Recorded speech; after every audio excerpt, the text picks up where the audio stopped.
Mano naujas YouTube kanalas bus apie grožį, odą. Čia dalinsiu savo profesinėmis žiniomis apie plaukelių šalinimą, griausiu mitus. Taip pat čia rasite ir psichologinių įžvalgų, nes psichologija man labai patinka.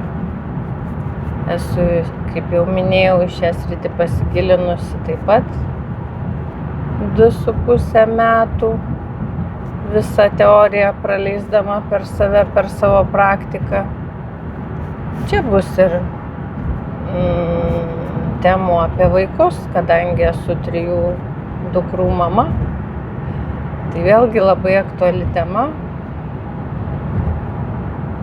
Žodžiu, apie grožį ir gyvenimą.